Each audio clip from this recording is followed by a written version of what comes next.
Assalamualaikum warahmatullahi wabarakatuh. Bismillahirrahmanirrahim. Alhamdulillahirabbil alamin. Wal aqibatu lil muttaqin. Wala udwana illa 'alad dhalimin. Wassalatu wassalamu ala asrofil anbiya'i wal mursalin Sayyidina wa maulana Muhammadin sallallahu alaihi wasallam wa ala alihi wa ashabil mujahidin at-tahirin, amma ba'du. Al-mukarram dumateng para alim ulama, julasal kurma wal fudola, para kiai, bunyai, ustad dan ustadah ingkang kula mulyaken, kula ajeng-ajeng barokah manfaat ilmunipun dumateng kaum muslimin muslimat, saudara-saudari dimanapun Anda berada, rahimakumullah. Pertama-tama sumangga kita sedaya sareng-sareng muji syukur datang Allah Subhanahu wa taala kelawan ucapan alhamdulillahirabbil alamin. Ingkang kaping kalih sholawat lan salam mugi-mugi dipun tetepaken dumateng junjungan kita Nabi Agung Muhammad sallallahu alaihi wasallam ingkang sampun paring tuntunan-tuntunan dumateng kita sedaya, sehingga kita saged bedakaken pundi ingkang hak lan pundi ingkang batil, inggih menika kelawan ajaran Islam lan keimanan dumateng Allah Subhanahu wa taala. Ingkang salajengipun seperti biasanya kita sedaya temriki sareng-sareng ngaji bersama-sama. Ma'asyiral muslimin wa muslimat rahimakumullah. Dalam kesempatan kali ini kita akan membahas mengenai tentang keprihatinan seorang mukmin.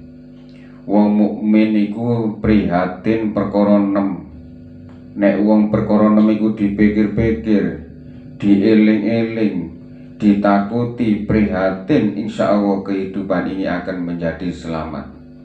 Saking ati-atine krana prihatine kita sedaya yaiku njaluk reksa dhateng Allah Subhanahu wa taala supaya iso dengan keprihatinan ini iso terlaksana dengan baik, insya Allah menjadi orang yang selamat dunia dan akhiratnya. Sesuai kali sing didhawuhaken kali Sayyidina Utsman radhiyallahu anhu qala, ngeten dawuh, innal mu'min fisitati anwa'in minal khaufi. Sak temene wong mukmin iku ing dalem 6 pira-pira macem minal khaufi, saking wedi utawa kekhawatiran utawa keprihatinan. Berarti seorang mukmin iku prihatin maling perkara 6. Perkara 6 iki, keprihatinan iki lah sing kita eling-eling. Monggo kita simak bersama-sama masalah perkara 6 iki. Yang pertama yaiku min kibalillahi, saking arai Allah, ayakhudal iman waktan nas'i, yaiku Gusti Allah iku sakwaya-waya iso melepaskan iman dari diri kita. Gusti Allah ngekei hidayah kepada manusia itu bisa sewaktu-waktu, dan juga melepaskan hidayah menjadi kekufuran, melepaskan iman dari hati kita, ini juga bisa. Tapi naudzubillah min dzalik. Maka dari itu kita sebagai orang mukmin harus mendekatkan diri kepada Allah, minta ketetapan iman dan Islam kepada Allah Subhanahu wa taala. Rabbana bi fadlika wa karamika wa judika waqtim lana bi husnil khotimah. Lah ngoten dungane iku. Dadi wong imane menungso, kadare imane menungso di alam dunia iki macem-macem. Ana kalane iman iku iman yang tebal, iman yang kandel sing tingkat pertama. Setiap kejadian apapun di dunia ini dikembalikan kepada Allah. Ono kena musibah, kembali kepada Allah, inna lillahi wa inna ilaihi rajiun.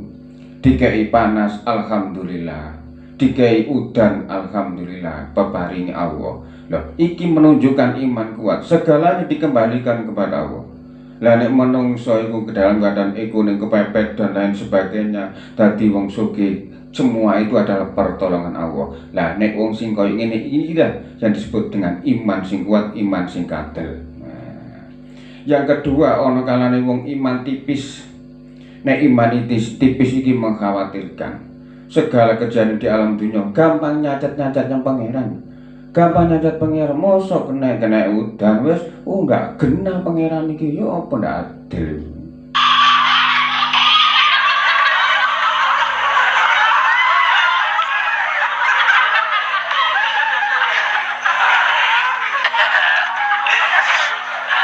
Sing bener ndak ngono.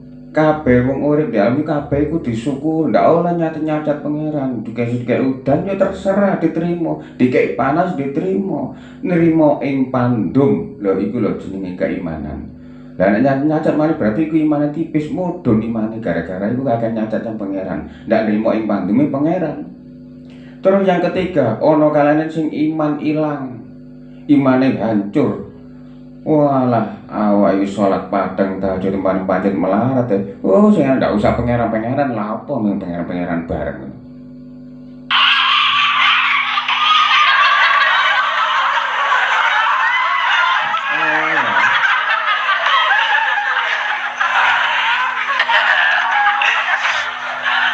Sing bener nggak oleh ngono iku. Dari kesimpulan iman kita kuat, kita kembalikan kepada Allah. Setiap kejadian apapun di dunia ini harus kita kembalikan kepada Allah. Kabeh kersane Gusti Allah. Kemudian yang kedua, sing kita kudu prihatin min kibalil khafado, saking arai malaikat khafado. Malaikat khafado itu apa? Malaikat khafado malaikat sing ngrekso masalah amal-amal ibadah dan juga amal keelean, yaitu malaikat raqib dan atid. Nanti di akhirat amal manusia bakal diketokno, akeh disakseni akeh, mesti diketokno, yaitu disaksikan orang banyak keeleane awake dhewe. Langsung disetel keeleane. Lah suatu contoh nih bersebaran ibaratnya, wah kon kurang ajar, delok niku caritane, kon biyen nyang bojoku, delok niku lho, kon biyen tau ngeloni bojoku, delok niku. Ono video kok.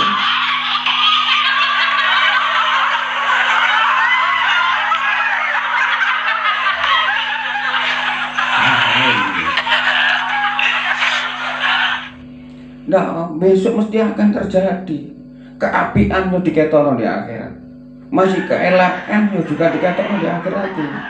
Keelakannya diketono di akhirat, akeh disasun akeh, ibarat nyolong kelopo diketono ya akeh sing ngoro dielek-elek kancane. Iku besok mulai awake keprihatinan. Maka dari itu kehidupan di dunia ini kanggo sangu ning besok di akhirat kudu sangu sing apik, ojo sampai ninggal keelekan kalau bisa iki. Tapi nek menungso itu gak sempurna, mesti ono sing keeleane. Ngoten.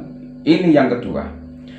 Yang nomor tiga, min kibalis syaiton, saking arai setan.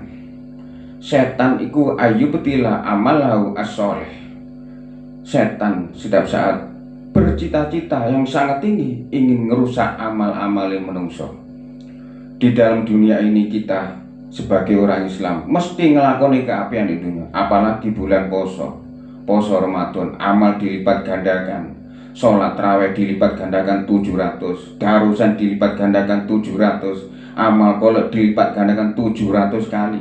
Iku amal numpuk di Mekah, amal ibadah piro dilipat gandakan kabeh akeh. Tapi yang namanya setan ingin ngerusak amal ibadah menungso. Opo kita harus tahu yang kira jatekno ngerusak amal ibadah menungso. Ini banyak manusia yang tidak tahu.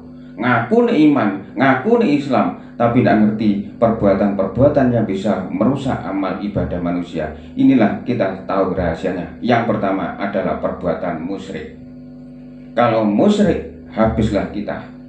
Walaupun amal ibadah akeh, ibadah njungkir wali akeh, amal duwe akeh, tapi nek ngelakukan musyrik, ngakune Islam, ngakune iman tapi njaluki kepada selain Allah, ngakune iman tapi njaluk keselamatan liyane Allah, ngakune iman tapi njaluk rezeki yang liyane Allah. Naudzubillah min dzalik. Ini iki musyrik hukumi, hilang amal kita. Ibarat dipanas setahun dihapus oleh hujan sehari. Suatu contoh ibaratnya sampean pacaran. Ibarat warna si pacaran di sembarang ditukokno wedoke, dek iki tak tukokno klambi, tak tukokno panganan, iki tak tukokno bakso, tukokno gelang sampai selama 1 tahun. Krono wis entek akeh biayae pacaran iki mang, lan kemudian kok ngelakon titik 5 menit selingkuh konangan, bagaimana kira-kira sing setahun 2 tahun nggak akan ketok, habis semuanya gara-gara perbuatan 5 menit yang menyakitkan si cewek tadi itu. Begitu juga musyrik, kita ibadah bertahun-tahun tapi ngelakoni musyrik 1 kali, habislah kita. Inna wa la yaghfiru, nah ya la yaghfiru ayyusyraka bihi, Allah tidak akan mengampuni kepada orang-orang yang musyrik.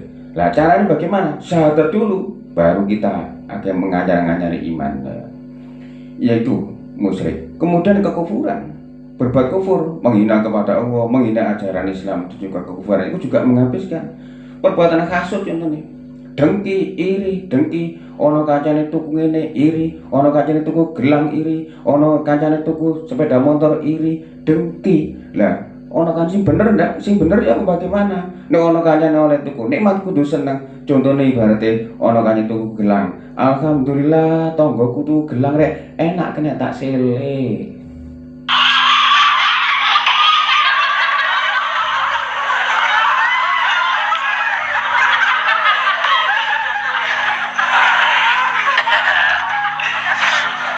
Ngono iki banyak manusia nggak tahu hasud itu apa. Hasud itu satu dengki. Nek ono kancane oleh nikmat geding, nek oleh kancane oleh nikmat iku kepingin rusak. Nek oleh kancane oleh nikmat arep-arep di hati ini kepingin kancane wis muga-muga ndak ajur ndak dinyane. Iki nggak boleh. Di dalam Islam nggak boleh. Siapapun mbok tangga mbok kanca nek oleh nikmat awake kudu merasa seneng, kudu tetep nek cara kepingin ya nggak apa nyambut gawe padang, tapi nggak oleh perasaan di dalam hati geding di dalam hati, kemudian itu nggak elek, arep-arep kehancuran nikmat itu sendiri. Itu yang disebut dengan hasud. Habislah amal ibadah kita. Al hasadu takulul hasanat kama takulu al khatu annaru akatobah. Hasud itu menghabiskan amal-amal ibadah kebaikan kita, sebagaimana diibaratkan api makan kayu bakar. Ibaratnya ngoten. Ini yang nomor 3. Yang keempat, min kibalil malakil mauti, saking areng malaikat maut. Malaikat maut, malaikat Israel suatu saat akan menjemput nyawa kita. Karena menungso itu pasti dan pasti akan merasakan yang namanya mati. Suatu saat akan lepaslah nyawa kita, dalam keadaan iman atau tidak iman. Ini yang kita pikir harus prihatin. Krono malaikat Israel sawaya-waya pasti datang kepada Anda semuanya. Para sederek kita sedaya, jaler estri enom lan tuwa, mumpung urip ana alam dunya, saben waktu padha iling ana ing waktu timbalane ra kena wakilan, timbalane kang maha kuwasa, gelem ora bakal dipaksa. Nah, itu berarti manusia suatu saat akan mati, dan mudah-mudahan kita ingin mati dalam keadaan menetapi agama Islam. Maka dari itu nek donga Rabbana bi fadlika wa karamika wa judika waqtim lana bi husnil khotimah wa amitna ala dinikal Islam. Yang keempat, yang kelima, min kibalid dunya ayak taro, saking arai dunya, kehidupan dunia ini ayak taro ing yen to bujuk apa dunya. Dan kita ini dalam kehidupan di masyarakat, masalah dunia, masalah jabatan, jangan terlalu nemen-nemen tergila-gila. Karena apa? Itu adalah jarin di Al-Quran, wa mal hayatud dunya illa mata'ul ghurur. Sesungguhnya tidak ada kehidupan dunia ini kecuali dalam bujuk. Suatu contoh, kita terlalu cinta yang dunia sampai direwangi keluar syariat, sampai direwangi ngakali wong. Iya ketok ngakal koyo penak, tapi suatu saat nek pancen konangan, bagaimana nasib kita nanti? Opo iso ngrasakno dunya? Ibaratnya kita iki nyolong, ibarat nyolong klopo atau nyolong beras, gabah, sak ibaratnya. Iya pertama koyo penak nyaman nyolong, tapi nek ketahuan akan masuk penjara. Apa kita bisa merasakan nikmat itu? Itulah dikatakan dengan kebujukan kehidupan dunia. Maka dari itu sebagai orang mukmin haruslah kita ini hati-hati dan prihatin masalah kehidupan dunia ini. Jangan tertipu oleh kehidupan dunia yang sifatnya bujuk, yang telah dijelaskan di dalam kitab suci Al-Quranul Karim. Yang terakhir, yang keenam, min kibalil ahlil iyal, saking arah keluarga. Kita ini punya keluarga, punya anak, istri. Pasti kita harus mencintai, menyayangi, mengasihani mereka. Itu memang kewajiban. Kita memberikan nafkah, memang kewajiban. Tunjukkan sayang kita kepada keluarga kita. Tapi walaupun cinta kepada dunia, cinta kepada anak kita, jangan lupa kewajiban kita kepada Allah Subhanahu wa Ta'ala.